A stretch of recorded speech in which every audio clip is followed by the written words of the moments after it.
Good, not morning, I guess early afternoon, everybody.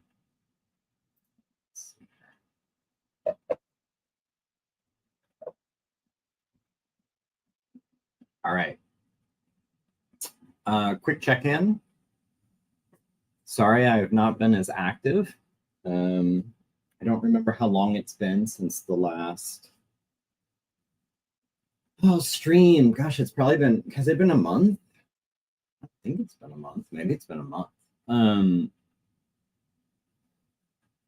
I have just been hunkered down, and unlike other streamers, I find it difficult to work and stream simultaneously. So that actually is going to lead into, I think, an announcement of a change on my YouTube channel.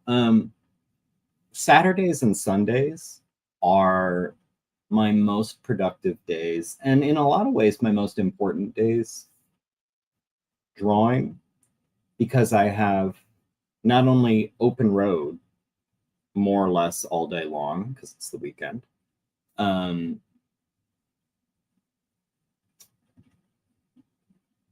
Those days allow me to get a page from blank to, at least in a raw form, up and running. So Saturdays and Sundays, I'm usually really motivated to not only get in a lot of time, but to cover a lot of ground on the pages, because I know once the week begins and I have day job and, just life, I'm not going to have extended stretches to really make things happen. And the goal for me is always to get a really good sort of skeleton of the page going by the end of Sunday, where all the major parts are in place. And then I spend the rest of the week adding that polish and details and refining, and just it's a lot of, there's still a lot of drawing happening, but mostly it's giving it some flair, for lack of a better term. For a basic drawing equivalent, the weekend would be dialing in your gesture and maybe your basic lines, and then the rest of the week is shading and erasing a little here and adding something here and working like, let's make that hair nicer and let's dial in. It's really getting it looking like a piece as opposed to a start. Anyway, all this is the reason why lately I've been reluctant to stream Sunday mornings, because I'm in it, I'm working, and I know if I stream for an hour or two, then that's an hour or two less drawing on Sunday. So when I'm thinking, I haven't settled on a day yet. I don't want to stop live stream check-ins, but I'm thinking the weekend is not a great time for me because I want to focus on drawing. I'm right now leaning toward perhaps an early evening Thursday live stream, a sort of, not exactly a lead in to Artcasters, but pre-Artcasters, like 6 p.m. my time, 7 p.m. my time, something like that, because Thursdays, usually I'm almost out of the woods, if not out of the woods. And my head's already going towards starting the next page Saturday morning. So that's why I'm thinking Thursdays or Fridays would be a better live streaming day. What else? Oh, I touched my touch. I need to figure out how to shut off my touch. There we go. Touch off. My Wacom tablet, it's sitting right here. And sometimes when I do this, like it wakes up and it starts wanting to do things. And I don't like that. I don't use the touch functionality. Anyway, so that's all out of the way. Live streams will probably be like a Thursday, Friday thing from now on. I haven't picked a day yet. It'll be early evening in any case. It'll probably be, like I said, 5 or 6, 7 at the latest, my time, something like that. Otherwise, Oh, the next order of business. I had talked about doing a video, uploading a video of a little Gary's portfolio tour. I still intend to do that. It's a TBA thing. The problem is I have I went through my portfolio, all the scans I have of old school analog art, so to speak, digital examples, everything. I started a big folder. I have all these examples of things to share. And now it's just cutting it into a video. Why not just make a slideshow? Because I don't pay for StreamYard. It's 720p. I feel like a lot of the art, especially like the fine pencil stuff and things like that, any kind of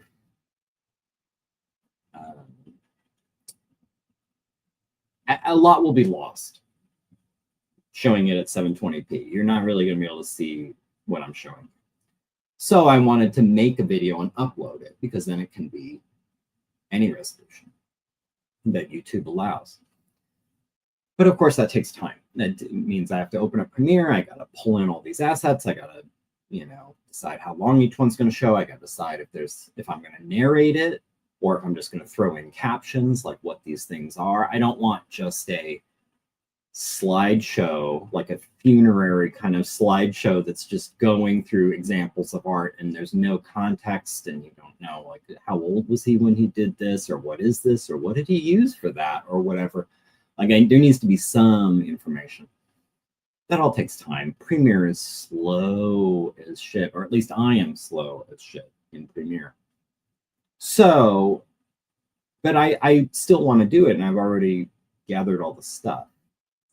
The portfolio tour video will happen on a week where I have kind of an easy page and I'm done, which it has happened once or twice already, and I know my books, so I know that there's future opportunities. It'll happen on a week where I'm wrapping up my page basically Wednesday night, and I have Thursday and Friday free to cobble together a portfolio video. So, portfolio video coming sometime. I don't know. Probably in the new year, because I mean it's December 15th. And with Christmas and everything, I just don't see it happening this year. But at latest, I would think January or February. It's going to happen. What I have in it so far, I've got, it's not really a portfolio in the sense of what I would show if I was applying for a job. It's a life's work sample. So there's some childhood stuff. There's stuff from the earliest art classes I took in high school. There's a lot of college material. The college material is primarily life drawing examples, but a little of everything. There's a lot of graphite, a lot of graphite. Not so much color, because I didn't really dabble with color much, which is one of my art regrets. And then once you get post-college, there's still some life drawing, because there's a period where at least once a year or every other year, I would go back and take a life drawing class just to stay in the habit. So there's life drawing, I think, for a long period represented. And then you start getting into professional work. So examples of freelancing, examples of stuff I did when I was working different places and either working as an illustrator or graphic designer, or I had some other job there, but they were utilizing me as an illustrator or graphic designer. So it's just a little bit of everything. It'll be fun, but you're gonna have to. Okay, I think that's all the housekeeping updates. It is Sunday, December 15th. I started page 10. I mean, technically I started it Thursday night or Friday sometime. Actually, it was Thursday night on Artcasters. Not on Art, a little bit before Artcasters, I started putting together page 10. Started drawing it a little Friday, but then started in earnest Saturday morning. It is coming along. I want to say, well, it's a combination of, like every page, it's a mix of stuff that's real easy and a no-brainer and stuff that's complicated. And I actually have, I'm looking at it right now. One, two, it's a 6-panel page. 2 of the panels are already done. 2 more are, 60% of the way. 1 is 10% of the way, and 1 hasn't even been started. So it's still pretty early going, but it's Sunday. I'm not going to stream forever today. And as soon as I log off, I'm going to switch to drawing. And I'm hoping by the time I'm done screwing around with it today, I will be at that mark that I laid out before where all the basic pieces are in place. Like I've drawn something, like everything that's going to be in the panels is in the panels. And I'm now moving on to polish, refine, add effects, make it look cool. That's a good way to think of it. The first 2 days are the heavy lifting. It's building the frame of the house. The rest of the week is finishing, putting in drywall, putting in fixtures, hanging doors, things like that.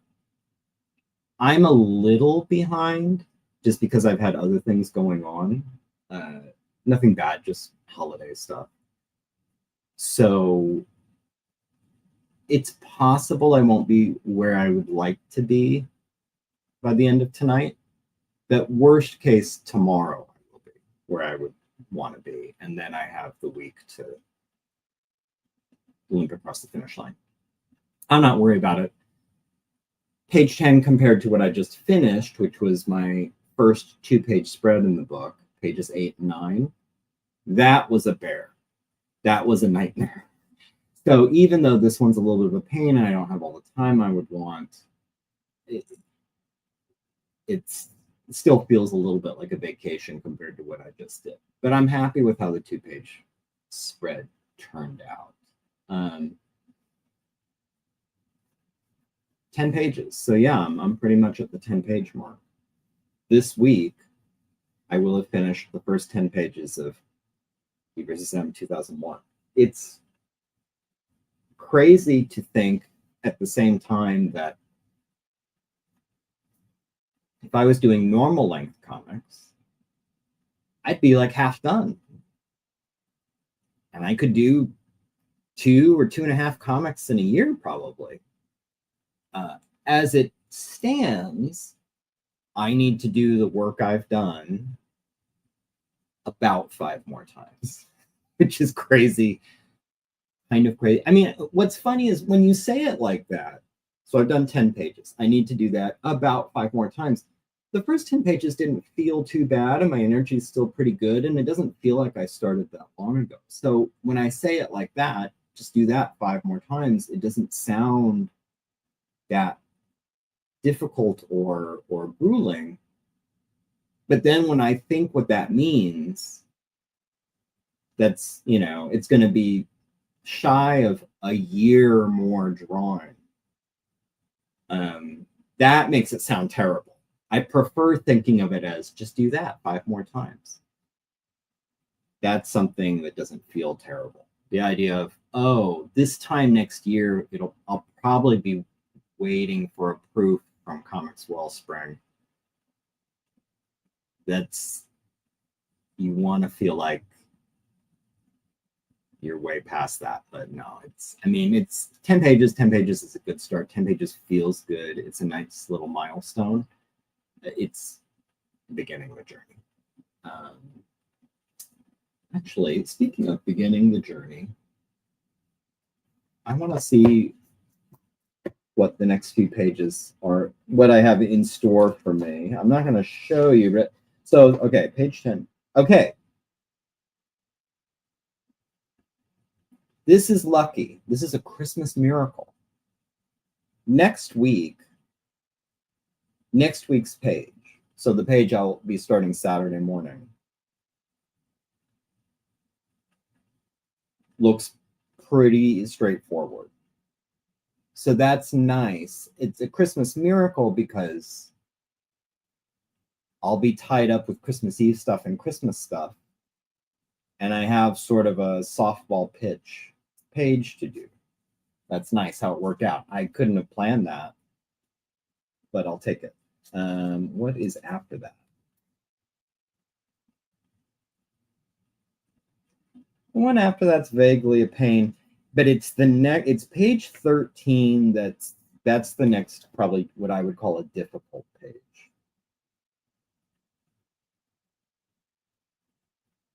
Yeah, there is going to be a stretch of this.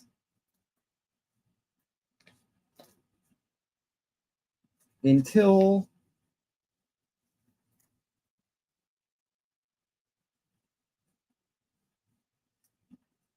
there's going to be a stretch of this where there are no easy days. Like, they're not difficult. I mean, they're difficult, but they're not, oh my God, how am I going to even get done in a week? It's not that kind of difficult, but I'm looking for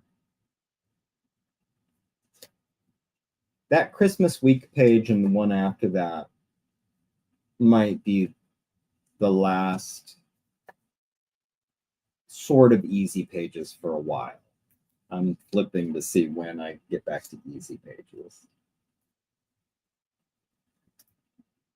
26 doesn't look too bad. 16 weeks from now.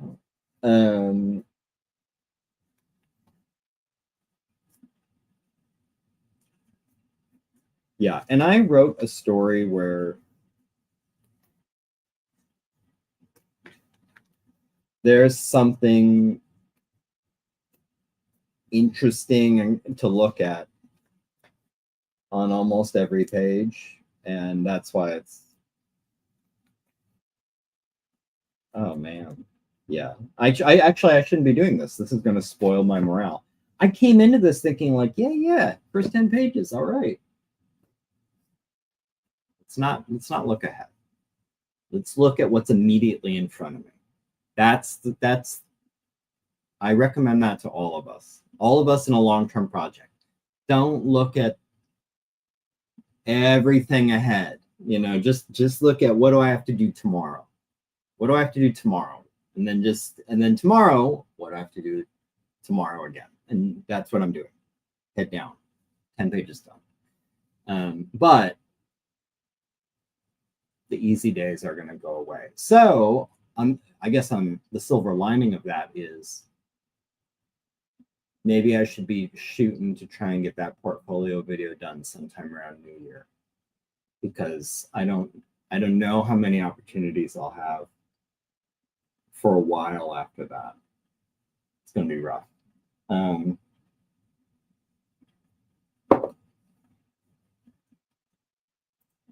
the last time,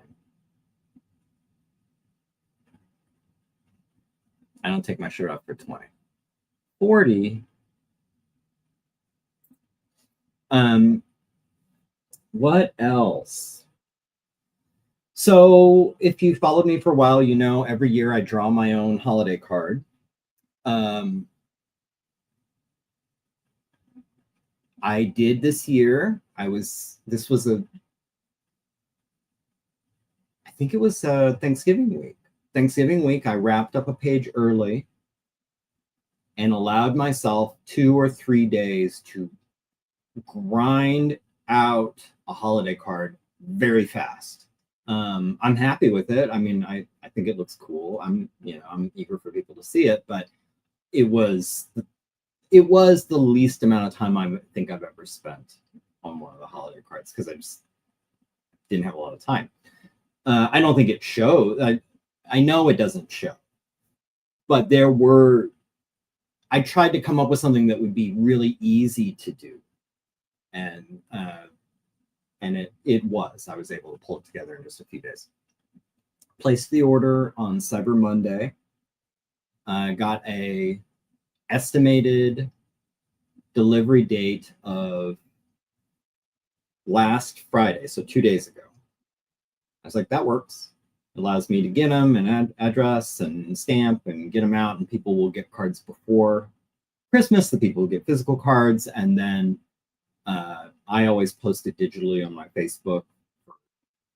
Everybody else, because I don't send out a gazillion cards. I send out a few and then post it like Christmas Eve or Christmas week on Facebook. So anyway, Friday estimated delivery. Sounds great. And then it got printed and they said, you know what, you might even get it Wednesday last week. It's like, that's even better. Fantastic. I could get them in the mail by last week. That's amazing. Well, obviously, the reason I'm even talking about this is that didn't happen. So it's one of those frustrating things. I can't blame who I ordered it from. This is Moo, who I love. Moo print quality is bar none. Like and now I love their quality so much. If I ever switched to anything else for physical cards, I would feel like I was just cheaping out. I mean, they're just so nice. So anyway, they got it printed, they got it out earlier than they estimated. So I can't blame them. It's USPS, where on the tracking, so it's coming from the East Coast. I'm more or less West Coast, Arizona. It goes to the Los Angeles like distribution and sorting center, and just for days it's been doing this, like distribution, sorting, out distribution, in transit to next facility. Like, I don't know what the fuck is going on. I have this picture in my head of every day a post person like goes and sees my move cards and looks at them and puts them right back in whatever the sorting thing is. I don't know what's happening. I don't know when I'll get them. There's no projected update now. It's just, I think the latest update was in transit to next facility. Which facility? I hope Phoenix. Who knows? Maybe it's just going to LA again. Maybe it's always just going to be LA. Maybe it's going to be a Groundhog Day of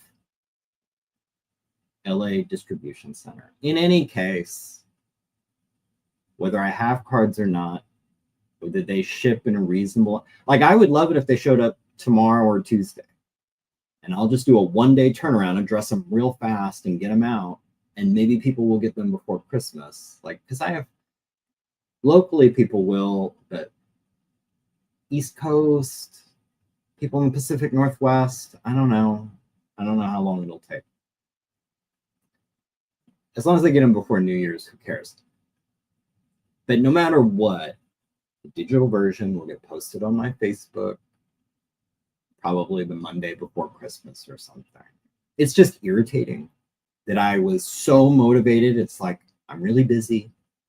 I'm going to carve out a couple days to do this card really fast. It looks cool. And now it's just all that trying to work ahead. And it made me almost think, do I even need to send out physical cards anymore? But physical cards are the best. Like, it's just cool to get, a card in the mail. Anyway, let's see. If there's a fire, what one book would I grab from that shelf?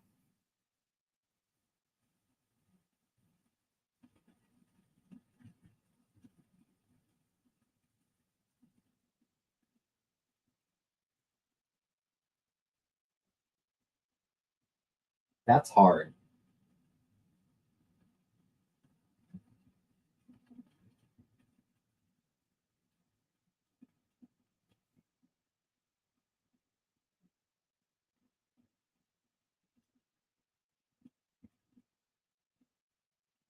See, already the place is half burned down while I'm thinking about it.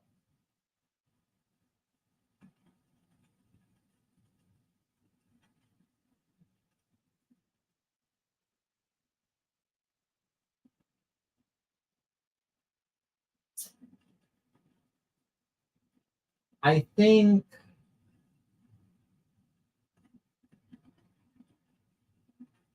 so. Here's the dilemma. Do you pick? I guess I know the answer to this before I finish the question.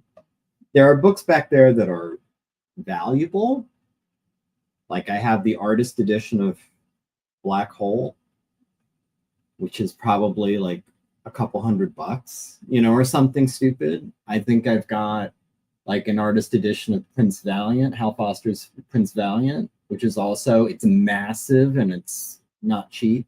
So it's like, do you rescue an expensive book? Or, and I think this is the correct answer, some book you've had forever that's meaningful to you.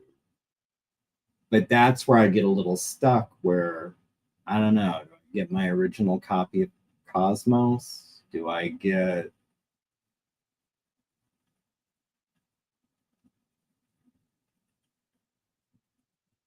I don't know. To be honest, it's funny, even though I maintain all these books and I find it painful, the idea of like, oh, time to thin out the library, and I look at every one, it's like, I don't know which one I want to get rid of.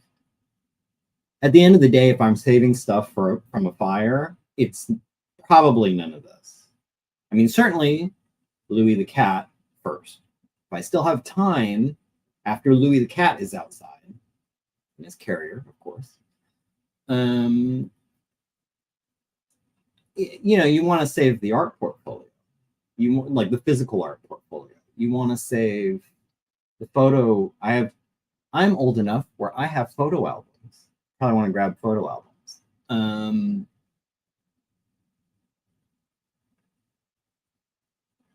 I have like a bag of my mom's old things. It's like, you probably want to grab that.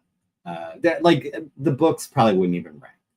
But if I'd gotten all the sentimental and historical and biographical and living things out of the house, and I still was like, okay, what are you rescuing? I don't know. I'd probably find whatever is the oldest book that I have that I've been keeping because it's this book that I had since I was a kid and I love, or something, or it's a book that's meaningful to me.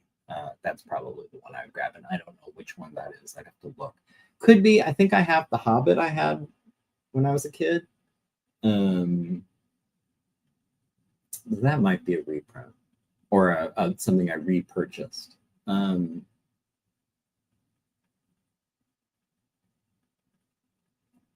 Maybe Cosmos. Not that it's like the most important book to me, but it's the copy I had when I was a kid.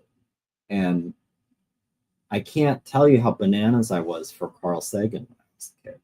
I don't know if I can express how big a deal that Cosmos show was for people of about my age who are interested in that stuff. Like, there is no Carl Sagan equivalent today. And don't even tell me Neil deGrasse Tyson. Like, he's fine. He's no Carl Sagan. Like, Carl Sagan was one of those kind of once in a lifetime people who not only could explain really complicated things in an accessible, interesting way,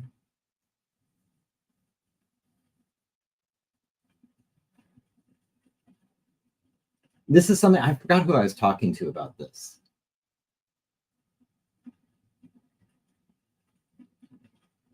Without getting into politics specifics,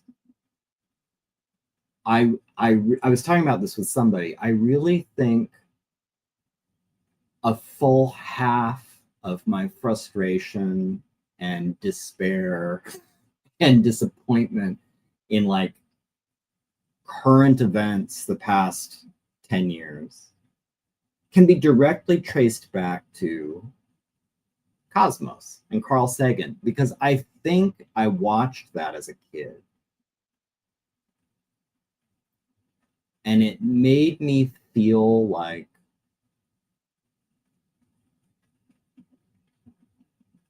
it inspired me and inspired my belief that we could actually have a pretty wonderful world if we were all thoughtful and rational and a little more scientific in how we think about things. So, and I felt like I saw this continuum.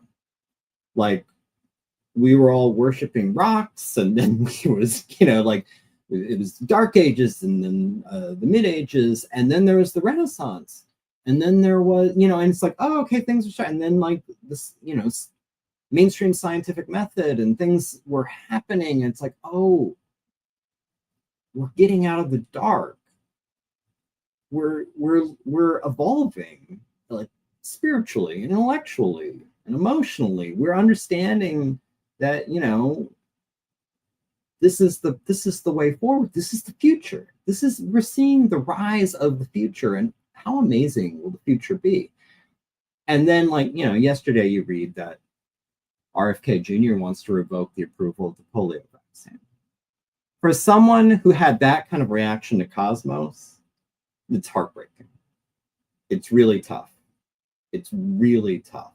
It makes you feel like we're backsliding. And it's not what I imagined. You know, I just imagined, like, wow, imagine what the future holds. And it's like, the future holds, you know, getting some fucking Oregon Trail disease. That's what the future holds. Okay. Let's see. I'm going to shout this out. I still have not followed it to the level that Jim would find sufficient, but I'm going to shout out the drones in New Jersey, which is a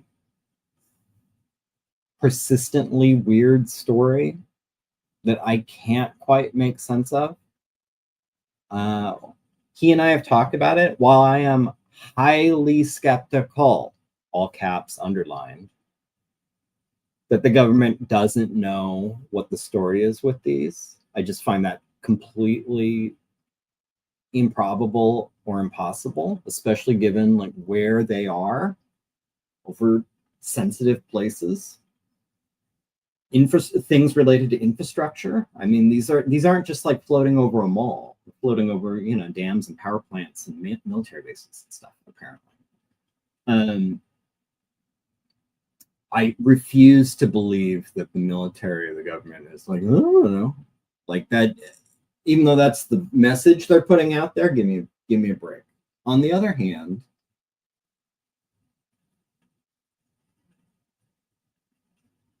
almost no explanation makes any sense to me, given that.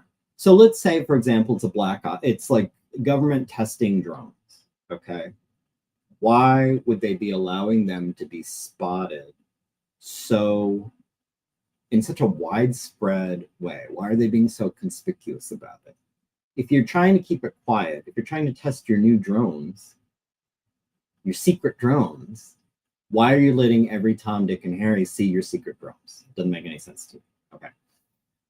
Okay, so let's say it's not the government. Let's say it's the one thing I just completely think is a non-starter is some sort of adversary, Chinese or it's Russian or whatever. Don't believe that at all. We found out about the Chinese balloon. I don't think we would allow them to sit and float over places. You don't know what these things are. You don't know if they're armed. You don't know if they're like, what are they doing? I think for sure there would have been some response. It's not like these things are hard to catch or hard to see or hard to find. Like they would be able to get one or shoot one down or do whatever they wanted if they wanted. Which makes me think they don't want to, which makes me think they don't really care, which makes me think it's not China or Russia or whatever. We'll just rule the alien thing out entirely. They have,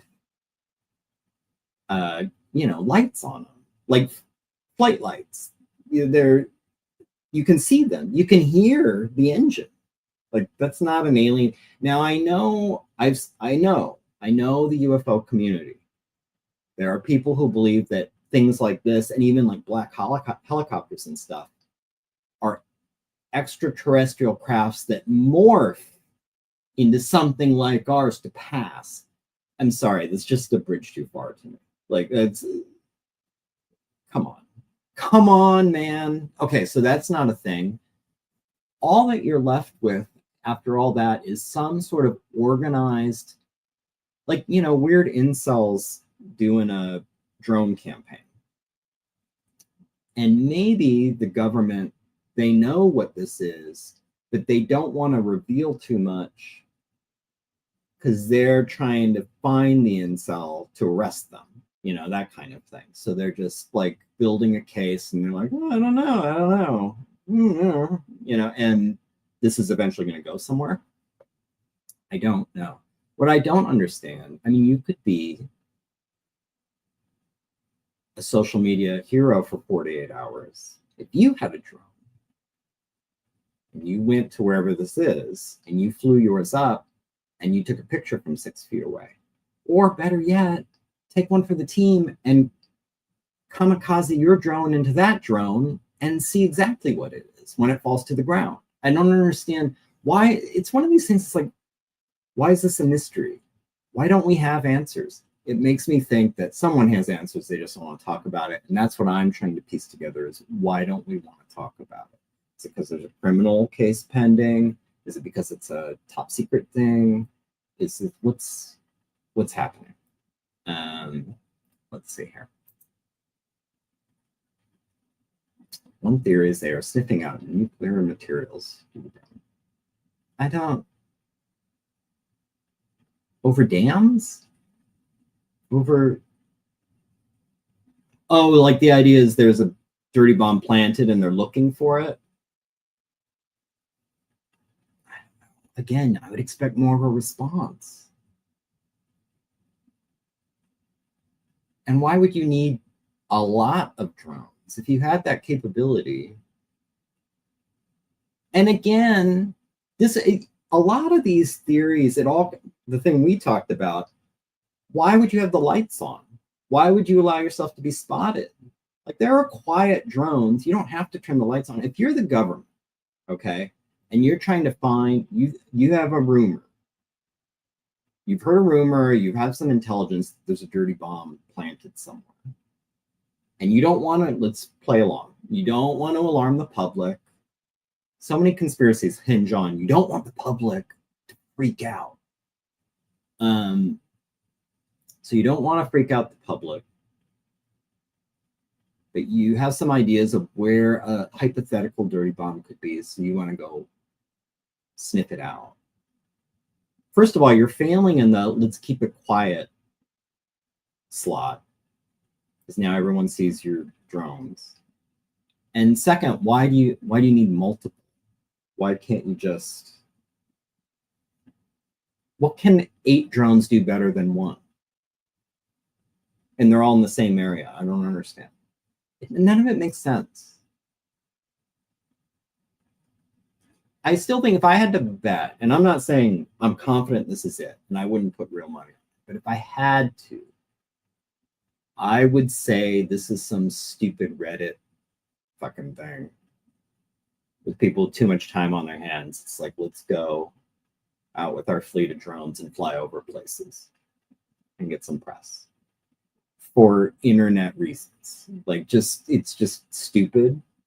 And that's why, and the government knows some amount of this, and that's why they're kind of like, whatever, man. You know, they're not reacting in a way that you would expect if it was any other scenario. I don't know. Also, the dirty bomb thing why would they be over military bases? No one's planting a dirty bomb on I don't know. Shame on YouTube. My allergies, by the way, I don't know, Dylan, if you have allergies, but I know your local Phoenix area. My allergies, I don't know if you can tell my nose is red. My allergies have been bananas the past few days, and I don't know why. It's winter. Nothing's blooming, right? Something has been driving me crazy. Anyway, okay. I think I'm going to wrap this up pretty quick because, like I said, I have some drawing to do.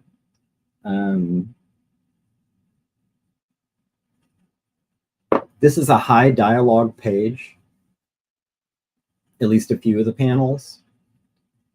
So I've been spending, I think the reason I'm not as far as I would want to be drawing wise is I'm spending a lot of time on layout and trying to figure out where is all this dialogue going to go and still allow me to see something. And can I streamline some of this dialogue a little bit to maybe reduce a few words here and there, or do I want to break it into multiple like chunks? I actually, now the more I think about it, that's why I'm not as far as I normally am, is because I've spent a lot of time finessing dialogue placement. And I do, if you watched Artcasters the other night, I explained I figure out the dialogue early, like the placement of the dialogue early, because I don't want to draw stuff I don't have to. And that was a mistake I made early on, like the first book, really, where I would basically draw the whole panel and then put dialogue in and end up covering something that I spent a lot of time drawing. And it was just wasted time. I could have been done. So now you only have to do that a few times before you realize, okay, wait. Let's put the dialogue in and figure out what I even have to draw. That's been going on with this. There's another thing I've been needing to do. I think anyone who's drawn multiple pages, or Jim, you probably have had to do this if you're having to do a whole animation, so lots of views of the same things. I kind of, 10 pages in, I feel like I need a little bit of a graphic standard guide for DvsM 2001, in the sense that, for example, there's a character in this that is wearing sort of a plaid pattern shirt, okay? So it's basically grid stripes. Remembering which brush do I use for those stripes to get the texture I like, and what thickness, what thickness of the stroke. And what I've been having to do, and if you have to do it more than twice, it's stupid. You should have a cheat sheet. Going back to finished pages and saying, what did I do here? Oh, yeah. It's this. And then going back and making it match. Or, for example, if you're highlighting someone's beard, if you're putting in little light strokes to kind of show some texture or whatever, what weight am I doing that? Making it consistent. It's easy the first time because you're just inventing it. I think that looks right. But now when you have to draw it again, it's what did I do before? And you don't want to do it new every time, because page to page, it's going to start to look different. And I forgot where I was. Oh, I was talking about this in a Making Comics podcast that has not aired yet. I think it might go live tomorrow, maybe. One of my pet peeves, again, and I want to be very specific, this is my pet peeve. I'm not saying this is bad. I'm saying it checks me out. It bothers me, is when I'm reading a comic and it's really inconsistent. Not only just the level of art, sometimes it's a really good drawing, sometimes it's just an okay drawing, that checks me out, but also inconsistent in terms of how things look. So if I feel like Superman's jaw is a little more square on this page than on that page, that bothers me. I like things to be dialed in, and I want, if I'm looking at Wolverine, I want Wolverine to look like the same Wolverine on page 1 as page 25. So because that bothers me when I'm reading a comic, the stuff that you don't like about comics is the stuff that you try to address in your own work. I try to make mine pretty consistent. I want Ruben to look like Ruben wherever you see him, either within the first book or whenever he pops up in other books. That also extends to dialogue. I use a certain font at a certain size with a certain kind of kerning 100% of the time. This is something that came up in Artcasters the other night. Corey talking about fudging things to get it to fit. And Josh joking about like he just knew that I wouldn't do that I would never mess with kerning or whatever to kind of, it's like, oh, there's not quite enough room, so I'm just this one time I'm going to resize it so it fits. Absolutely not. And it extends to what I was talking about before. What this flannel shirt looks like and how I'm drawing it. How wide are these stripes? Which brush am I using? Etc. The reason that occurred to me is I'm looking, there's a baseball cap in this panel that I'm looking at right here. And you can see, just like this one, do you see these lines, this stitching? So it's a cap like that. It's not the same one, but it has that kind of stitching. And I do the stitching and trying to remember, how did I do that stitching the first few times? Because now I have to do it again. And I don't remember. I want it to look the same. I want like each stitch, how long is each stitch? I don't want suddenly these stitches look twice as long as before. Because that stuff bothers me. Especially with so much of the DvsM visual comes down to this. For the look I'm going for, DvsM is supposed to look, it's not realistic isn't the word, because of course it's black and white and it looks very inky and it doesn't look like a photograph, but so it's stylized, but it adheres very closely to how things look in life in terms of shape and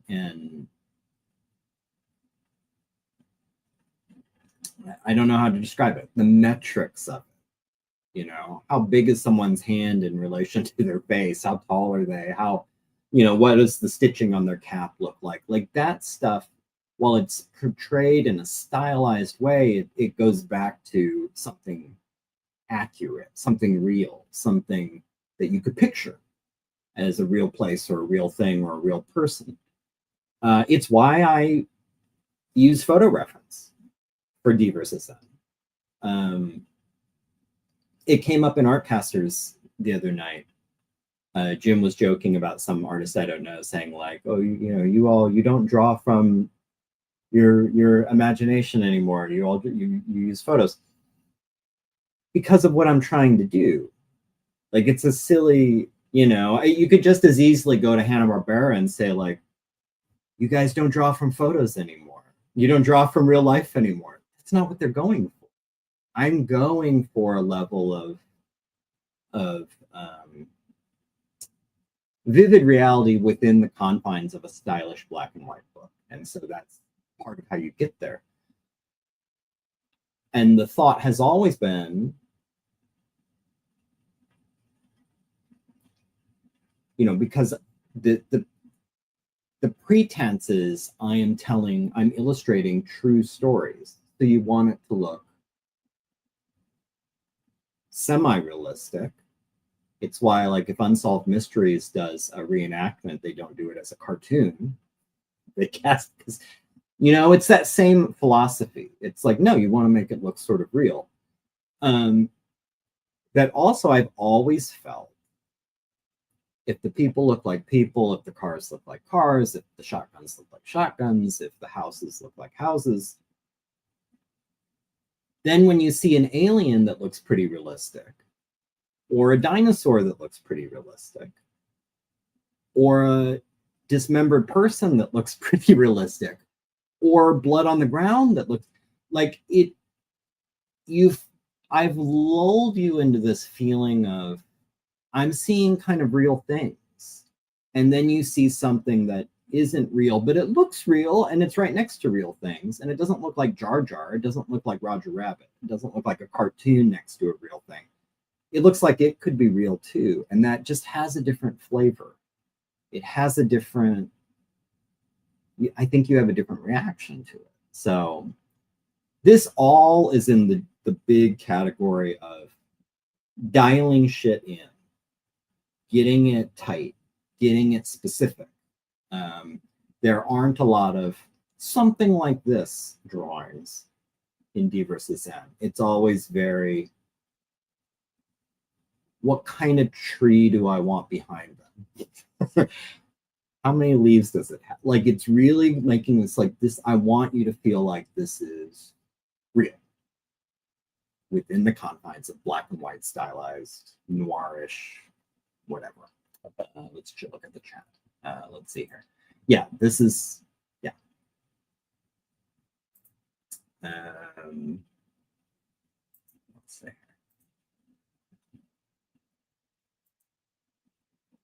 La Magma? Oh, La Magma. I missed that. Let's see here. I'm gonna. I missed a question from Dylan. I will circle back. Let's see here. Yeah, no, I enjoy it. I mean, but also, and what was fun about the holiday card this year is it's completely cartoony, stylized. You know, I mean, I like drawing, and I think at heart, what's funny about DvsM, funny in that it will be this decade-plus project.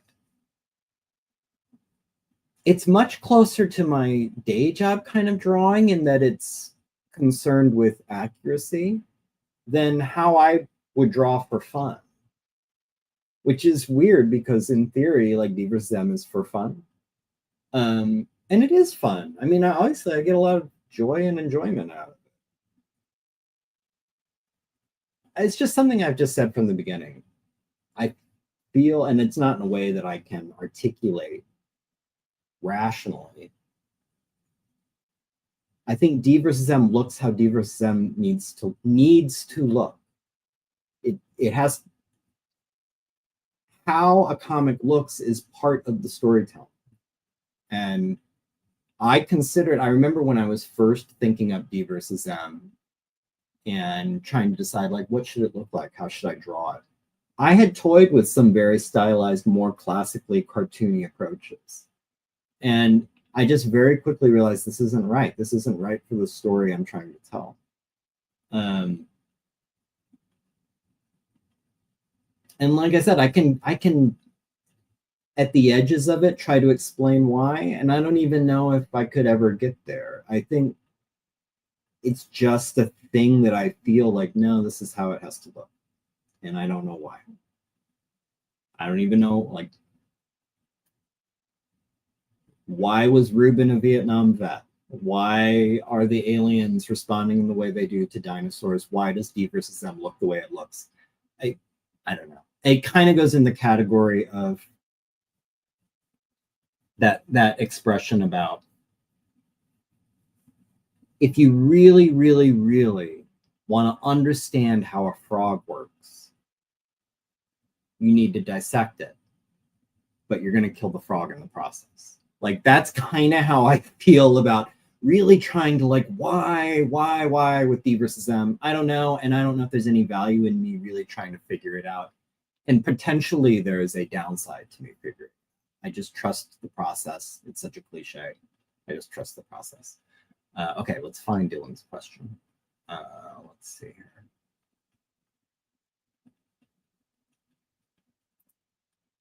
What made you decide to make DvsM into a series, or was it from the beginning? It wasn't from the beginning. It was going to be a giant anthology akin to the book World War Z, or Tardy's. I've had one of his latest over here, the POW book, but Tardy's World War I graphic novel, where it's just collected stories that all together paint a picture or say something. But once and the chapters would have been, I think initially there were actually 7 chapters. It was later I realized 6 and 7 could be combined. And so then it became these 6 chunks. When I realized how long each one was, and therefore how much time it would take me to do the whole thing, I didn't like the idea of maybe keeping my head down and working on this Harvey Darger kind of secret project for a decade, 12 years, whatever, without anyone seeing it. And for me, it's, as you know, if you've watched me for any length of time, it's not about the audience. It's not about the payoff. Like it's not like I need people to see what I'm doing or it doesn't matter. It's not that at all. I felt like I needed to feel like I was achieving, like there was measurable progress. I didn't want to do a thing where I was just sitting in my room for 10 years saying like one more page, only 400 to go. Like actually, that's a good question. How long will DvsM be when it's done? Roughly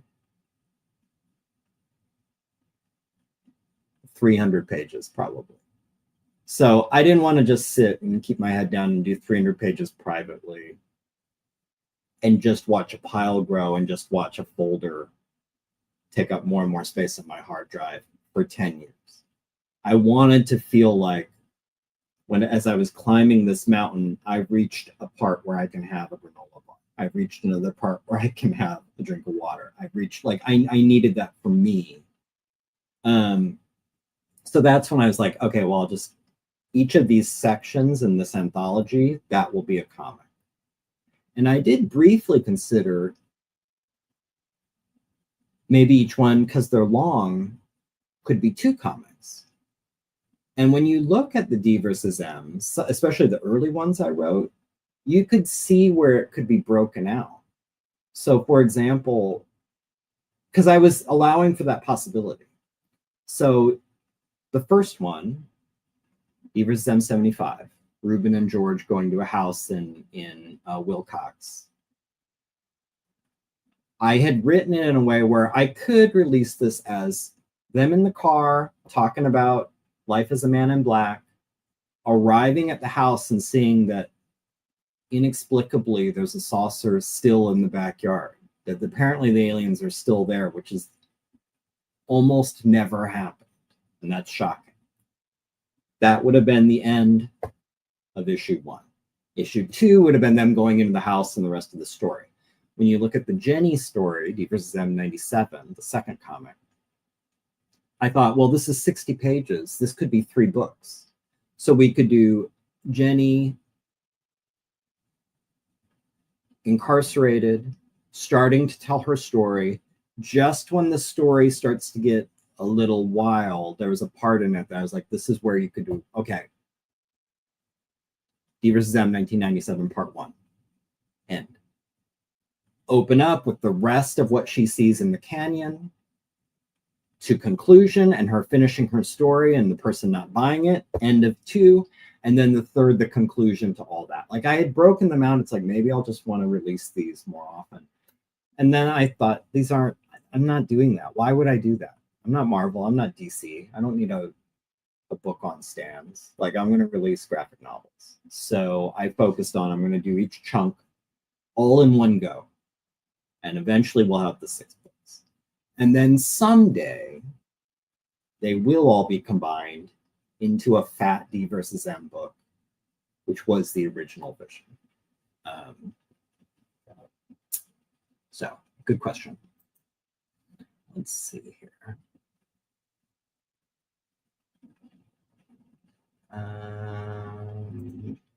I thought of creating my own anthology series solely based on Space Age, Atomic Age. Oh, I would love that. So this doesn't really spoil much, but DvsM 5, so the second to last one, is going to be my cosmic one. In fact, in my notes, I always was just nicknaming it DvsM Cosmic. It'll be the most spacey.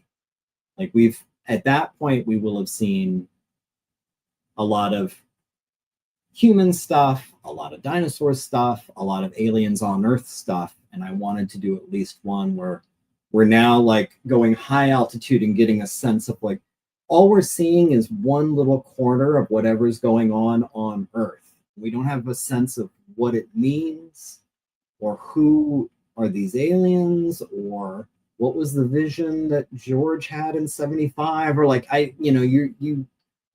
you're only seeing one little part of the elephant so far when it comes to the alien side of things. And for the fifth one, I wanted to show a little bit more of that, which is going to be really fun to draw because we're going to get extraterrestrial. And I've been thinking a lot, that this made me think of it, space age, atomic age art. The things I'm imagining, like what should they look like? And how should I draw them? And I've been gathering a lot. I'm already gathering visual inspiration for the next one. I've been gathering a lot of retro pulp sci-fi novel covers because I just think they strike a really cool balance of weird and exotic, but also, and this is something I really value and you don't see much in art anymore. I feel like everyone overworks everything, my personal taste. They're sparse. Like there's this kind of an elegance to them and a restraint and a simplicity and an understanding that sometimes the impact of the art can be the nothingness in it. Like, you know, I don't feel like today any sci-fi artist would draw a sort of desolate, vacant planet with no atmosphere and a star field and some weird mountains with some aliens on it. Like this feeling like you're nowhere and there's nothing here, and it's weird and it's exotic and it's alien, but it's also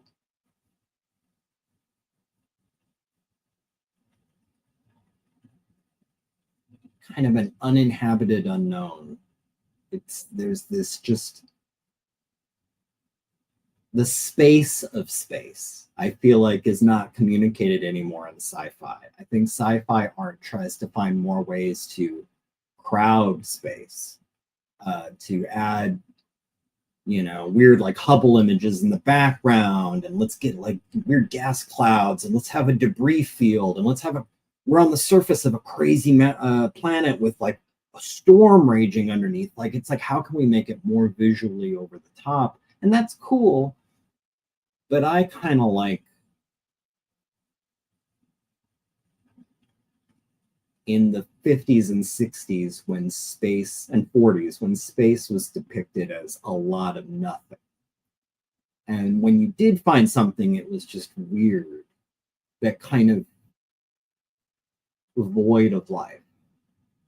I want some element of that. I think there will be some grandeur and there will be some over the top in this next one, but I do want also a nice heaping helping of you're nowhere. There's nothing here. Okay.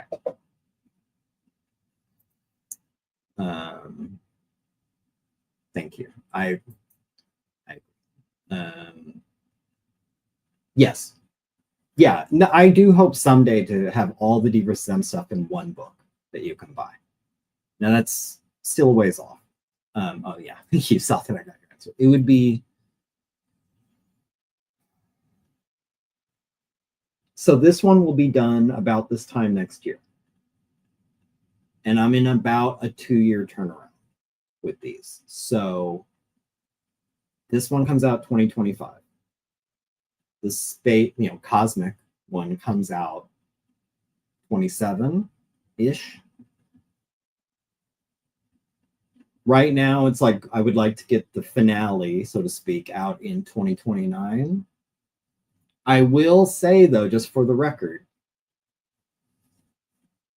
the last one is the last one. And there's it's the tie it all together. Make it stick the landing, make it satisfying and make sense and have some weight. And also, ideally, I like endings that build your appreciation of everything that happened before. So does something to make you want to go back, okay?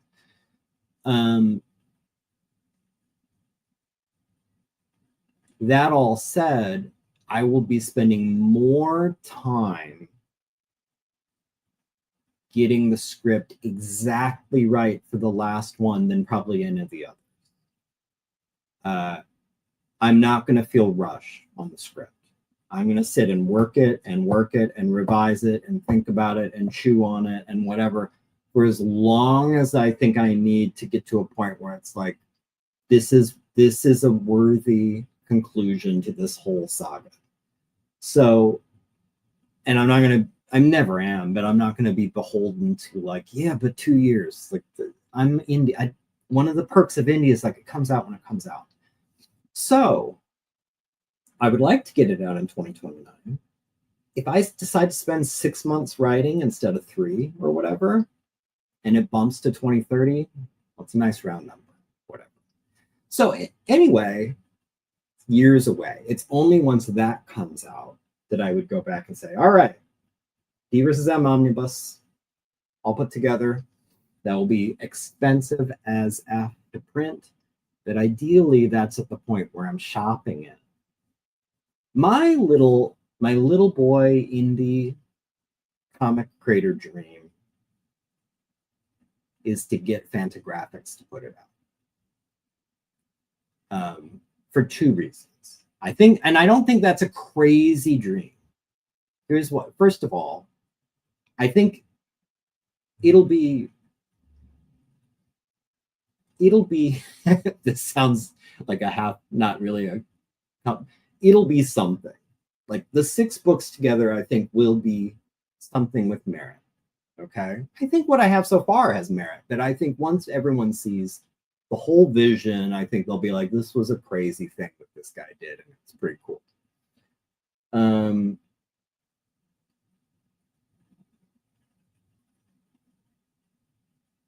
I like the idea of Fantagraphics doing it because I'm a Fantagraphics fanboy and I love them. All right. But also, it's not pie in the sky. I've seen stuff they've published. This is not to say like, oh, and it's garbage. Not at all. But it can be very niche and very like narrow audience and very weird and underground and stuff that I have to assume there isn't a massive audience for, and that's right up my alley. That sounds like a DvsM audience to me.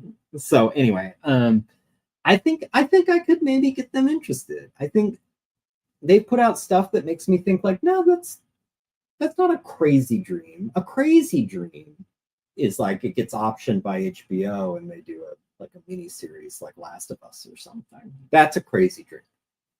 I love it. I'm not sitting and thinking like that's an actual goal I want to work toward. Getting Fantagraphics to publish DvsM is a goal. I feel like that's something. And again, not for the audience, not for money. I'm assuming there's no money. It's the personal accomplishment. Just feeling like I did this thing. I spent 10 or 12 years of my life doing this creative thing. This is a nice bookend to it. Is that, I put it all together and it got published and there you go. I did it.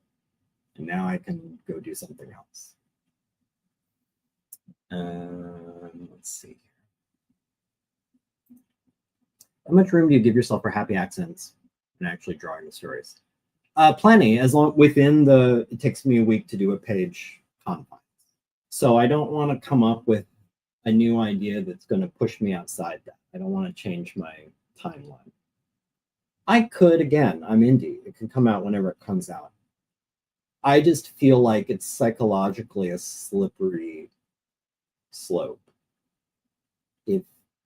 And I had, before I did DvsM, like a lot of artists, a long history of not finishing shit. I almost think of myself as a dry drunk when it comes to not finishing stuff, where you might say like, look, I'm getting these DvsMs out like clockwork. I do my page a week. I get these issues out. They're big books. They're good. I think they're good books and like people like them. Once in a while, I can allow myself to, be lazy on a page. No. To me, that's like, I've been clean and sober for 11 years. I can have a beer. I've after I mow the lawn. I can have one beer. Like, no. No. Page a week. You're going to finish this fucking book, asshole. So, so within that self-imposed timeline of like, no, you're hitting your marks. But within that, if I come up with any idea that I think like, oh, that would be cool, and I could still finish by Friday night, it's allowed. It's happened a lot. I mean, I'd have to go through books to come up with specifics, but I know at least every book has had a couple panels or even pages where I completely, it was the day of drawing. I was about at the stage I am right now with this page where it's starting to come together. I'm looking and it's like, I don't love this. I don't, or I think this is the exchange, or I had this as the exchange in the script, the dialogue. There's one thing in particular in this page, one sentence. It's right now in its current form, it's 1, 2, 3, 4, 5, 6, 7, 8, 9, 10, 11, 12, 13. It's 14 words. So it's kind of a compound sentence, okay? I have rewritten that sentence literally 6 or 7 times. And I still don't know if I've landed on, I just have this sense, this comes up a lot if you're creative, and any creative I think would relate to this. You just know there is a perfect solution to this creative problem. You just have this sense that this is not it. I'm closer, but this is not it. And you just keep trying out, what if I wrote it like, what if I just removed this and instead said, and then one day, whether it's a drawing, whether it's some writing, whatever, one day you'll like, what about this? And you're like, that's it. That's what I was looking for. I knew it was out there in the universe. I knew it existed. I knew there was this one particular bug in the Amazon. Now I just got to find it. No, that's not it. Not that. That's the kind of bug. That's what I was thinking. It's like that. You just know. And I know the woo people might like, oh, you know, you're tuning your antenna to receive the creative energy from the universe, whatever. I don't find any of that, but it does feel like that. It feels some part of your brain deep down knows there's some platonic ideal. There's some really, there's a way to do this that's going to make you feel like you found it. And you just kind of have to wait until it shows up and keep trying. Like, is it this? No, that's not it. It's very much like the Cinderella slipper thing. Like, is it this? No. Is it this foot? No. Like, and there's, like I said, one dialogue bubble on this whole page where I'm still like, that's not exactly it. That's not exactly it. It's closer. I'm still not convinced this is it. So anyway, there's lots of room. And in fact, there's one panel on this page that two panels actually. I started mocking them up. I laid out my references and everything. I was like this. This is what I had in my thumbnail. I was like, could be better. And so now I'm like totally redoing it. Now they're farther along, but that's actually when I said there was one panel I haven't even started yet. The one I haven't even started is because I'm throwing out what my plan was for it visually. And I've got to, so I'm doing everything else first, and then I'll go back to that, do that. Have you ever seen the animated Netflix series Kid Cosmic? No. So good. Creator wanted to keep it 2 or 3 seasons, which you did. Ourselves fun. Oh, I should check it out. Yeah, I really admire people who, again, there's nothing wrong with ongoing, never-ending stories. People who know, like, this is the story, and I'm sticking to it. I think you see examples like Lost, or even some elements of Star Wars, and there's like lots of others, where it was clear the vision was to have a story kind of like this. And then success entered, or popularity entered, or money entered, or whatever the thing was. And it's like, how do we make more of this, even though that wasn't really the plan? And it seems like it's never to a good end. I also admire, I hope they stick to it. Like, I know The Boys is wildly popular, that show, and people would love infinite seasons of The Boys. But it sounds like so far the creators are like, no, the next one's the last one. And I hope they stick to it. Because I just usually, it seems like there's never any good that comes of saying like, yeah, we could do more. Though they're kind of having their cake and eating it too with the spin-offs. I don't know. And last thing you want to do is overstay your welcome creatively, like with a, like Walking Dead. We don't need more Walking Dead shows, do we? Do we really? I can't believe, by the way, quick diversion. I can't believe we're still doing the zombie thing. How long has the zombie thing been hanging on? Like, with no interesting take. Like, so for example, Circlin has a great take on the zombie thing. So that's good. Who else has a good zombie take?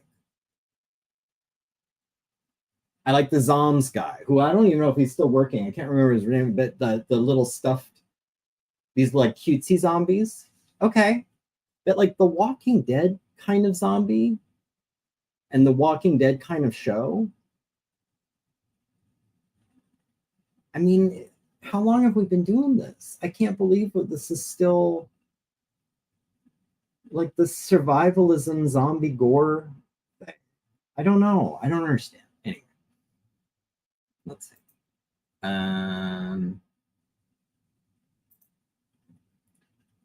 Space used to feel big, now it feels small. Yes. Yeah. And I think that's what something those like pulp sci-fi books they get. It makes it feel like you're in the middle of the bottom of the ocean and there's nothing down there. Like it has that kind of feel. Or in the middle of a desert where it's just massive and empty. And I miss that feeling. Let's see here. For Omnibus, have you thought of adding any creative notes? Great. Yes, absolutely. No, I've often, it will be more than just the books because I want to be considerate and respectful and appreciative to the people who have been along for the ride and have bought the individual issues. So you got to give them something in addition. It's like the Blu-ray special edition. You got to put something on there in case I already had the original Blu-ray or whatever. So yeah, there'll be sketches. There'll be probably, I always thought like an interview of some kind. I'll get someone to like interview me so I can talk about it, explain things. Screen grabs of SketchUp models to show like things I'm like the sets, the scenes I made. I like the idea. This would make it really long, so maybe it would be like something you could download. The actual screenplays. At the very least, maybe some comparisons, some pages where it's like the script page, the thumbnails, the mock-ups, the final. So you can kind of see, you know, the changes that happen along the way. None of the DvsM's, the comics read exactly like the script. Because it's a comic, it's not a script. You make changes. Some things don't work. Some things I thought would be confusing. Some things I thought, oh, well, here's a better thing you could do in a comic. One example, an easy example. In the script for the third one about Dr. Wagner, DvsM 79, Opie, the oviraptor, her animal, is very clearly a version 1.0 attempt by the humans to make a dinosaur, where it is deformed, it is not able to move very well. It looks very clearly like a kind of imperfect experiment, and it's a little bit more of a pathetic creature. It's a sympathy kind of tear-jerking pathetic creature as a result. It's this thing that looks like it lives a miserable life in this lab. And as this was also an example of Jim's thing of like how much room for, changing things up when you're drawing. That was the plan up until the first time I drew Opie. And I realized for a lot of different reasons, which I'll probably do a whole video at some point in the future, I didn't think that was the right approach. I liked Opie better more as Dr. Wagner's golden retriever than as some sci-fi mutant reject that you kind of want to see put down because it looks miserable. That was really the heart of it, is like, I think you need more of an Old Yeller story than the Fly story. You need to feel like has this kind of chilly, kind of difficult, kind of flawed character, Dr. Wagner. The only warmth, the only humanness you see with her is in her relationship with this animal. And I thought, like, this story is kind of a story about our relationship with animals and how both we use them in impersonal and cruel and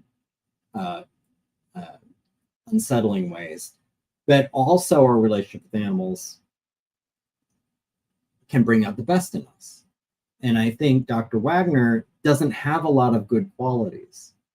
So her relationship with this animal is the most human she has ever been.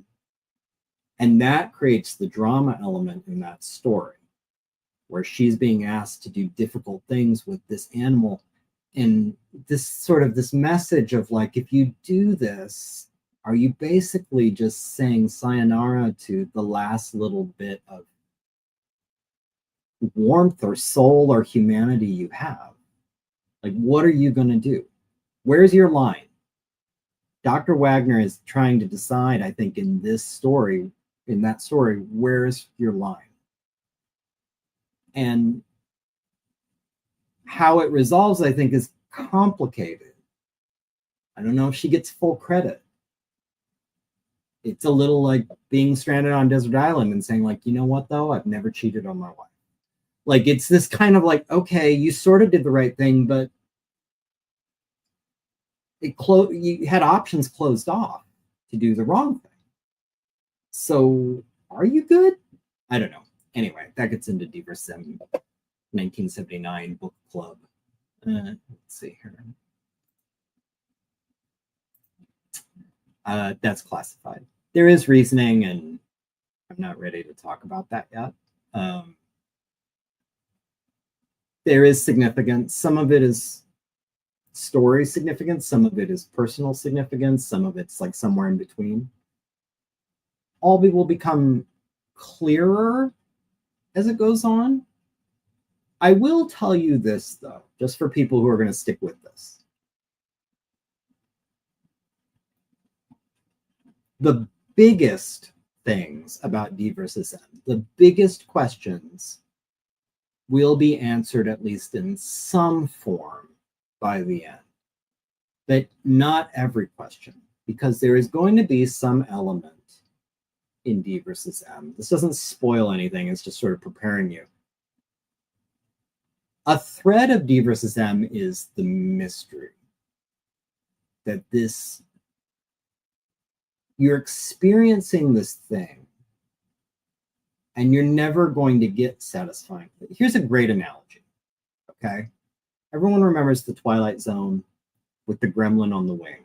William Shatner was in the original, John Lithgow was in the movie version. There's a gremlin on the wing of the plane, it's tearing up the plane. He sees it, everyone else is not seeing it. he's afraid of flying and he's spiraling, you know, because it's just he's getting more and more unhinged because of this thing that's happening that no one else seems to be aware of. The end of that episode doesn't say, here's what the gremlin is. That's not the point. That's not the point. DvsM is a lot like Twilight Zone, where Twilight Zone in general was not about the future or gremlins or people who look like pigs or whatever. Twilight Zone was about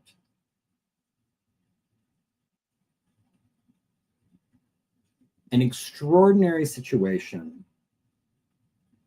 We're going to take a person like a lab rat and drop them in that aquarium and watch how they feel. That's what DvsM is about.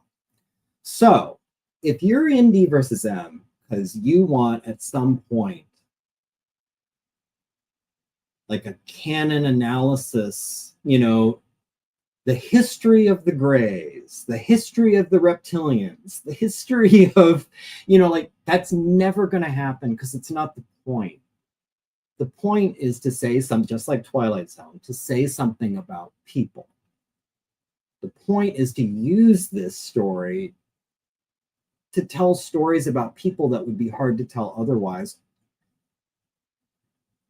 without the so-called camouflage of genre. Okay, I could tell real stories about Vietnam and Gaza and, you know, the Trump administration and the Civil War and like whatever. I could tell, you know, where it's like, oh, this is a way to tell it in like real life stories. As soon as you start telling a real story that matters, people put their guards up in ways where it's like, I don't want to hear a criticism of Trump, or I have an idea about the Civil War, or Vietnam, I'm team Jane Fonda, or I'm team my dad who was over there, or whatever it is. Like all these walls start going up and you're not receiving the story anymore. But with the camouflage of genre, kung fu movie, a Western, aliens invading and the government creating dinosaurs to thwart them, like it allows you to do it, unlike the truth, do a direct line into someone like, this is the thing I want to talk about. And it's not about Vietnam and Civil War or Trump or whatever else. It's about us. It's about how we are and how we think and how we react when pressure is applied and how that affects everyone around us and how it affects our future and how it affects the way we see our past. And like all stories, I think, but especially DvsM boils down to this is human story. So if you want DvsM to close with a satisfying, like tying all these human stories together and explain, like getting a sense of this was the point, you're going to be very satisfied. If you want the last DvsM to be, who are the aliens? Where do they live? What do they want? Where are they now? Like kind of sci-fi, like lore stuff. There's always going to be unanswered questions. And some of that will be, what is the significance of the years? That's kind of, it's a conspiracy comic. There has to be stuff you can never see around every corner. If you go down the JFK assassination rabbit hole, you'll never have all the answers. Never. That's part of the fun of thinking about it, is it's unknowable. You'll never know what happened to D.B. Cooper. You'll never know for sure what happened with, you know, whatever. Like it, and that's part of it. I can't give you all the answers. I would ruin the whole story if I gave you all the answers. I know the answers, and that's enough. Okay. Let's sit here.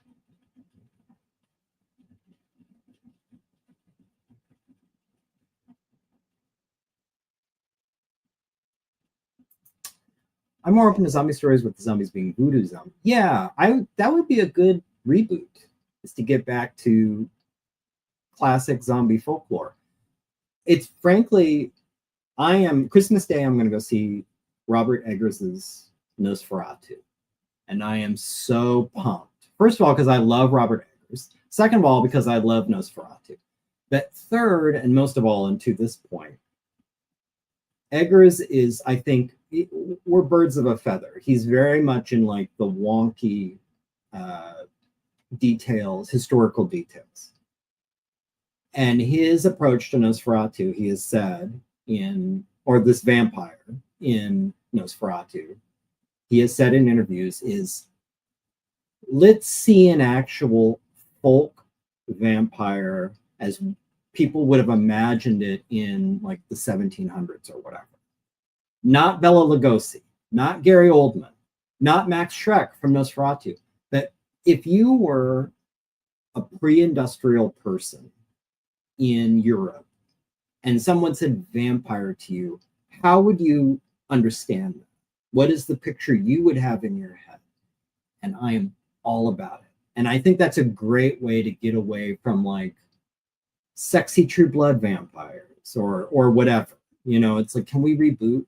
Like, we're getting away from Twilight vampires. Like, let's go back to basics. And this is the same thing. How do we, pun intended, breathe some life back into zombies?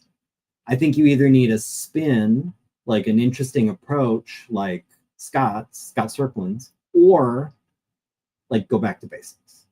Like, what is a zombie? What is a zombie supposed to be?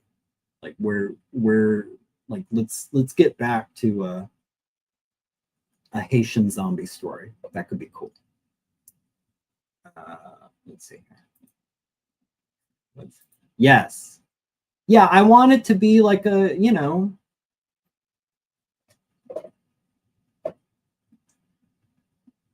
a lab test animal.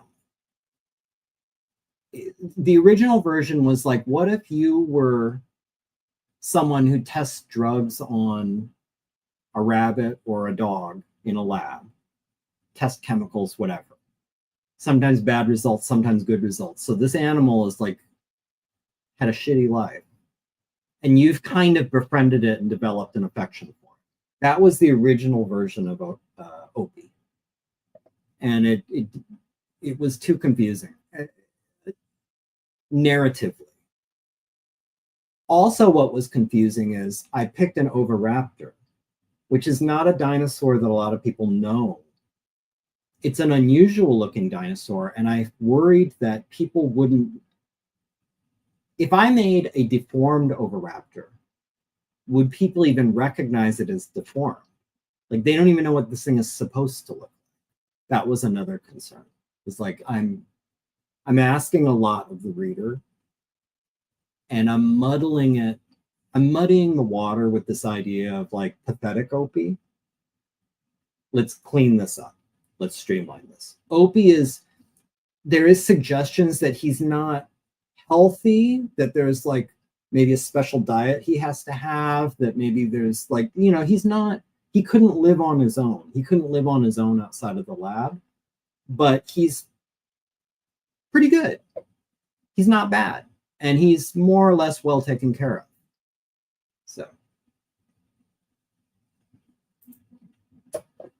let's see. I can't wait. I love all his movies.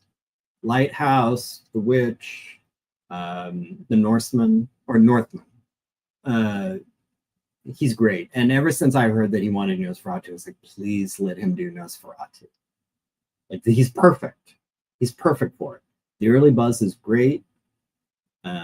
It's honestly the thing I'm most looking forward to this holiday season, is seeing an R-rated vampire movie by a guy who wants to make like a folk vampire who actually looks like a dead 15th century nobleman. I was like, I'm all about that. That's how, this is narcissistic maybe, but it's like, if I had to do a Nosferatu movie, that's how I would do it. That's why I'm so in. I'm so in. Oh, I didn't watch Grimm. Oh. Yeah, I can't wait. Can't wait. Northman was great. Northman was, I hope she doesn't watch this. This might embarrass her a little bit. Northman was Mary's favorite, Robert Eggers. And I've never wanted to ask, is it because Skarsgård is like ripped and shirtless like almost that entire movie? Does that have anything to do with it? Because it's weird that that's the one you like best. Why that one? Let's see. Oh, interesting. See? Suspicious. Let me tell you, he's a monster in that movie. I could not believe how big he got. Because he doesn't seem like a guy. I mean, I know he's tall, but he's huge. He's hulking. And his physical acting is so good because he just lumbers through that movie. He just seems like a guy who not only is huge, but, and you'll know what I mean if you've seen it or when you see it, he moves like a guy who's been huge his entire life. Like he moves like a ogre. He moves just like he's just this hulk of a guy who barely talks, who looks at you through his eyebrows, like this kind of like, you know, head down kind of, he's just this intimidating presence. It's a great movie. But again, Eggers loves his historical things. And like you also felt like this might have been what it looked like in Viking days. And it's fun for me. It's a DvsM aesthetic of like, what would it look like? What would it really look like?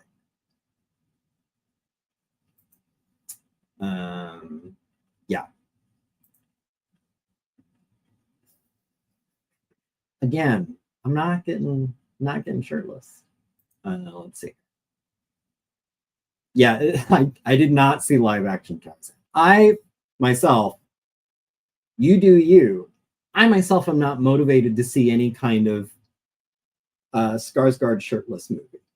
I do love the idea of Tarzan. I heard that movie wasn't very good, so I didn't see it. But The Northman was great. All right, guys. That was a little longer than I intended, but I felt like it was all good stuff. I need to get back to drawing. Next live stream will probably be whatever the new day will be. Like I said, probably Thursdays before Artcasters. Not going to counter program Artcasters. Maybe Friday, but I kind of like to keep my Friday evenings free. So for now, Thursday early evening, pencil it in. As usual, there'll be a thing that goes, like I'll share the link once I know, just to let people know that like this, oh, it's here now. So let's look at the calendar. When would the next stream probably be? So it will not be this Thursday, because I just did this. It will not be next Thursday because it's the day after Christmas, and I'll probably be a little behind drawing and probably feeling a little pressure to catch up. So pencil in for the new year, January 2nd. Here, I'm going to put it in my calendar. Live stream? Question mark. And let's say 6 p.m.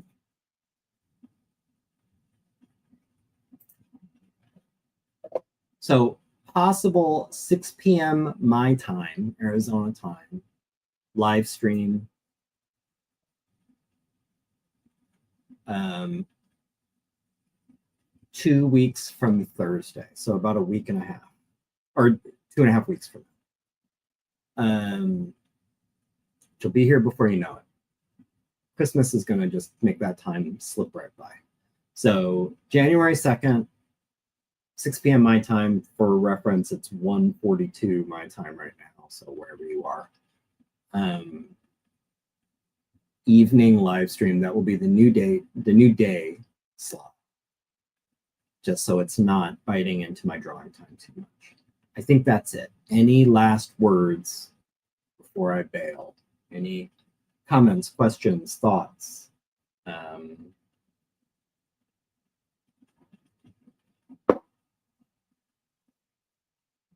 Be there or be square. Yes. All right, guys.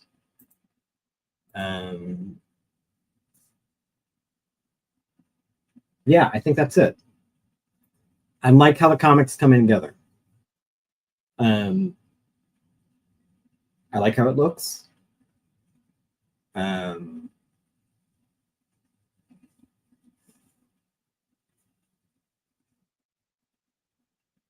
I don't know. I'm curious for the creators that are here.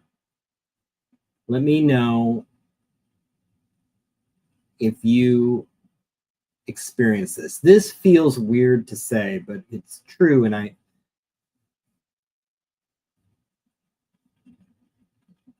so every DvsM has an outline. I sit down and then I write a script, and that fleshes out a lot of the details. The outline is usually very basic. It's just like, this is the premise, this is the sort of character, and then I'll circle back and write the script someday. So I write the script, you come up with dramatic things to happen, and fun things and scary things and sad things and whatever. You thumb it out, you plan your pages, do all your reference stuff, you start drawing. And I'm at that stage now, about 10 pages in, where it's like you're meeting characters, everything's like the stage is being set for all this stuff that I know is going to happen.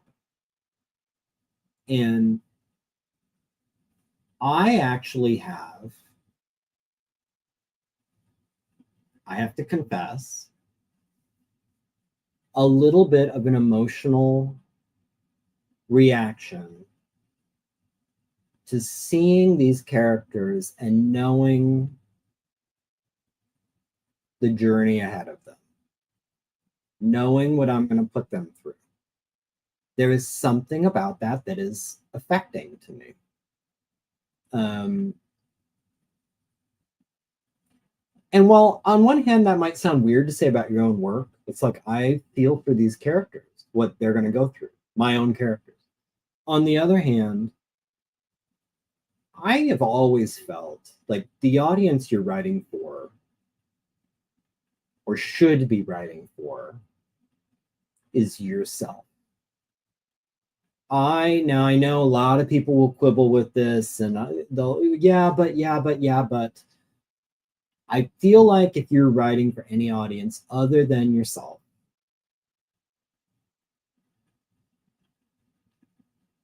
no pun intended, you've sort of lost the plot. I think there's the fork in the wood where you can, this is going to be a very edgelordy thing to say, and I apologize, but it's how I feel, and I'm not going to disagree with anyone who feels differently. You can either do art and write something that's true to what you think is right, or you can be a merchant and write something for other people and try to figure out, what do they want to see, what will please them, what will get them excited, what will make them give me money. Like, I think that's the probably the initial fork in the road if you're going to make something. You're going to be an artist, or you're going to be a merchant. And I'm not saying like merchants, what pieces of shit. Like, I'm not saying that. But because I'm doing this for me to get creative and artistic satisfaction out of it, I can't even conceive of like what would be a crowd-pleasing DvsM. Now, sometimes I'm writing stuff in DvsM, it's like the crowd will like this, but that's not why I'm writing it. That's not why I made this choice here. I know people will love this part. I know they're going to think this is awesome. I'm not writing it because I think people will think it's awesome. I'm writing it because I think it makes sense here, and it's awesome to me.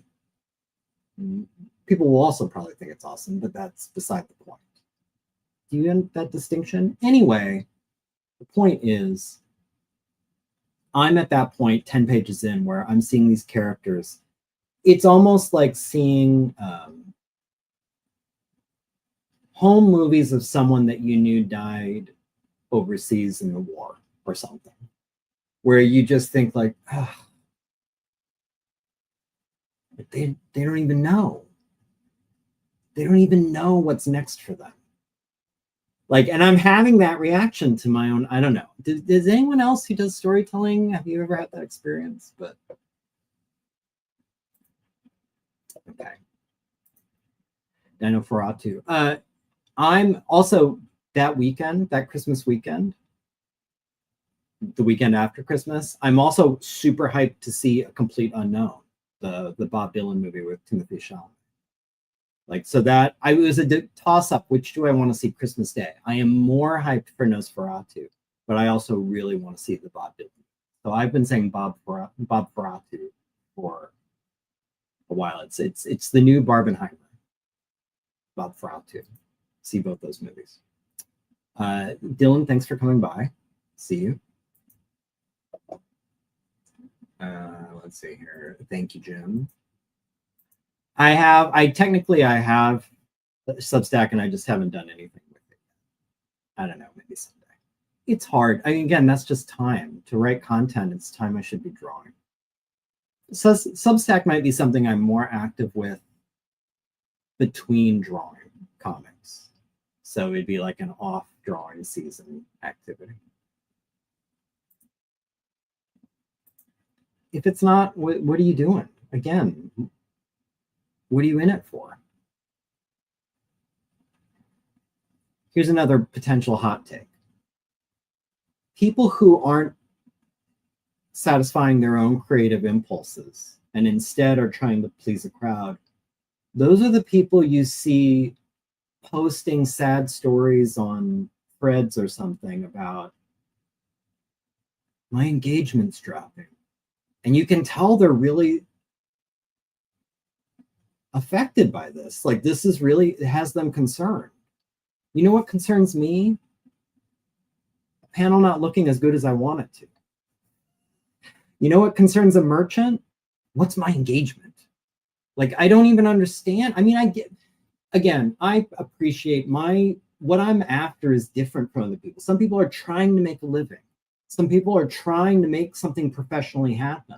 But I think once you make that choice, the dangers of stranding yourself in this weird, how do I please people place?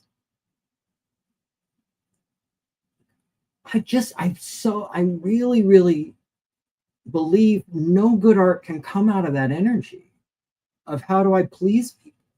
No good life can come out of that energy. Just going around saying, like, how can people like me? Like, that's just bad. It's like bad psychology. I don't know. Again, this is me talking for me. Please feel differently. I encourage you to feel differently. What do I know? I'm a mess, so whatever. But that's just how I can't get outside myself. So that's my approach and my priorities and my values as an artist. I think some of the thought behind it comes from, yeah.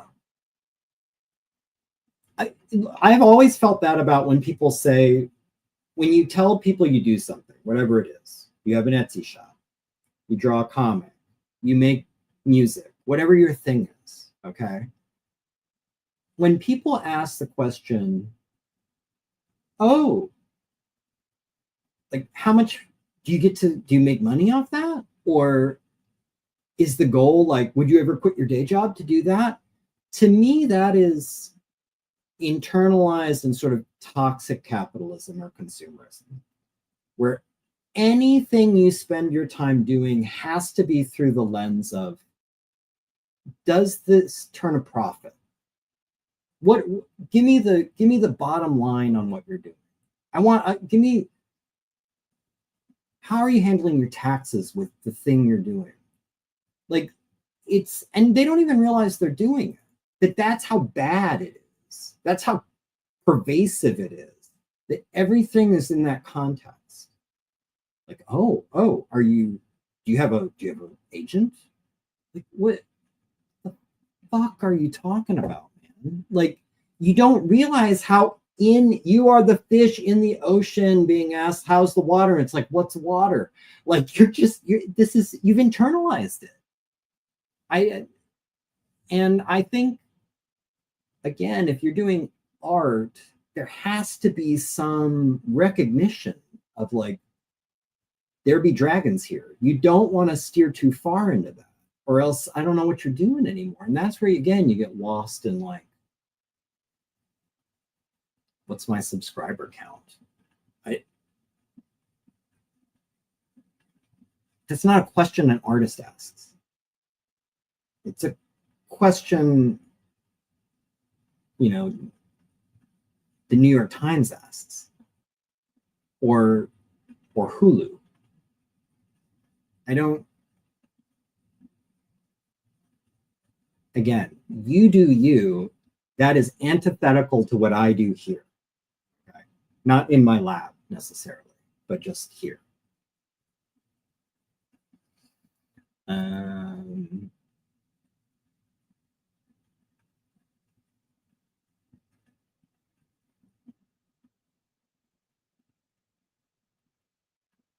Let's see here. Yeah, I could release like bits of what I have as I go. I generally just put that on Instagram though, and as people have noticed in the past, I generally hold stuff back until I'm very close to selling. I'm not a just throw up examples of my work at all times. I should is a boogaboo of a word. I could be better at that. And now that I've got a little bit of a pile of pages going, I could start teasing some stuff, but I'm generally pretty restrained with the teasing. So no, this is a good example of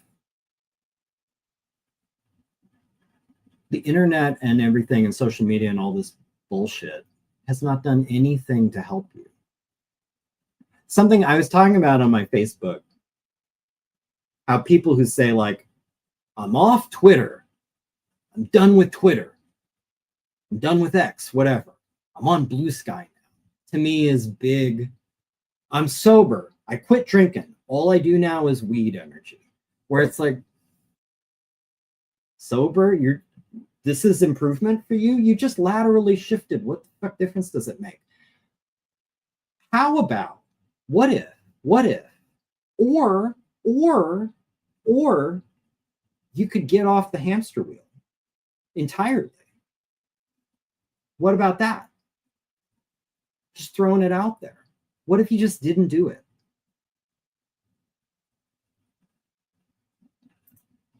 Let's see here. The art is supposed to be seen by others. No. I mean,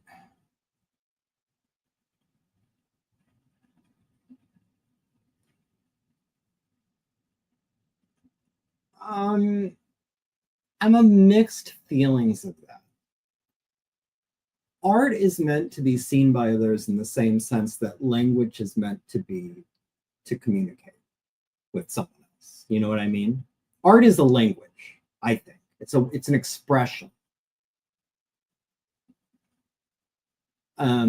So I guess, yes, in a sense, the reason art should exist is to communicate something to someone. I guess. That said, I don't think that is what gives it its ultimate value. I do believe, I don't remember where I encountered this quote, the creative process is a journey inward, done outwardly, you know? So that's why, and it's part of what we were just talking about, for art to be art, it at least needs to be earnest in that part of the process. That are you earnestly engaging with this creative journey? Inward, outwardly. Now, the only reason I would quibble about it needs to be, like, I feel like in its essence, it's meant to be seen. The only reason I feel like that doesn't ascribe any ultimate value to it is people can see something and not receive it. Like, you can say something to someone and they don't hear it. Does that mean you saying it was worthless? No. Absolutely not. Saying it matters. Expressing yourself matters. You shouldn't have the value of that hinging on some other individual with free will who can do whatever they want with that. So it's nice if you can complete that circuit. I did the journey. I tried to do something with merit. I put it out there. And someone saw it and it meant something to them. That's ideal. I don't think it matters, because if you buy into this, I think it can lead you to the path of, I'm trying very, very hard and I'm doing real work that I feel passionate about, that is satisfying to me and meaningful to me. But no one seems to be into it, so I guess I'm fucking wasting my time. Wrong. I can't buy into that. I think there is value whether you have an audience of 1 or 100 million. It doesn't, if the intent was right, if the journey was right, if you were approaching it with the right mentality and mindset and heart, that's the most important aspect. I think whether someone gets the message, that's nice, that's great. And that's, in theory, I guess, part of what you're going for, but it's not necessary. So. Oh, and then to this last thing, it means I myself, as a creator, am not worthy enough to see. Yeah, that's exactly. This is a part of the problem with that. I mean, so I understand, again, I think the language thing is a good analogy. What is the point of speaking or expressing? What's the point of language? To communicate something to somebody else. If you're on a desert island, you don't need language. Okay. That said, does writing in your diary serve no purpose? No. Does talking to yourself when you're driving to work serve no purpose? No. Wrong. Like, there is something of value in expressing the thing, in coalescing it in your head and saying it out loud. You know, and for a little side hop, but in this family, one of the remarkable things about therapy, for people who've gone to therapy, is, at least my experience, but I feel like when I talk to other people who've gone to therapy, they've had the same experience. You can have a thought or an idea or a belief or something in your head that you go around and around and around and around with. This persistent belief or worldview or thought or opinion or whatever about yourself, about other people, whatever the thing is, okay? That's just, it's steady and unchanging. And then for the first time, you express it, you share it to somebody else, a therapist, for example. And before they can even react to it, just the saying it out loud changes your idea, makes you recognize how defective that idea is, or how wrong it is, or how silly it sounds, or how untrue it actually is if you really want to think about it. Or there is something about saying something that is sunshine on it, that can reveal the veracity of something, and the validity of something. And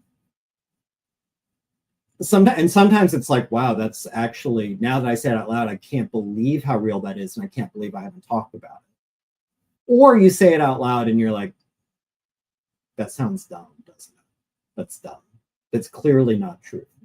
That's clearly not what they're thinking. That's clearly not a real thing. That's clearly me fantasizing about what if, you know, like you just immediately see how defective this idea is, how threadbare it is. And while the therapist might respond to it, they don't even have to. You saying it out loud, the exercise of saying the thing out loud helps you understand it better. Again, did someone hearing it give it value? Or is you having to say it what made it important? I would say the latter. And I think art's the same way. Okay. This got kind of deep in what was going to be just, I'm just checking in. Sorry, I haven't been around. Back to drawing. Okay. 2 hours. Longer than usual, actually. That's it. I appreciate everyone who came by. I hope you have a great Christmas. I hope I get my holiday cards. It'd be great. It'd be cool. I'd like to send out cards on time. I'd like people to get their cards before Christmas. But you know what? It's out of my hands. I placed the order. I placed the order on time. There's nothing I can do. So whatever. I'm going to get to drawing. I will see you all. Where will I be when we check back in? I will be drawing. So let's see it. 10. I'll be starting page 11 this Saturday. 12 the Saturday after Christmas. So I will probably be wrapping up page 12 next time we talk. I say this more, just public accountability. I appreciate you all. I appreciate you all coming by. I appreciate all my fans of DvsM. I always feel this way, but this one will be the best one yet. Everyone will be the best one. It's always like I'm excited for you to see it and read it next year. Be patient. This is the process. Talk to you next time. Happy holidays.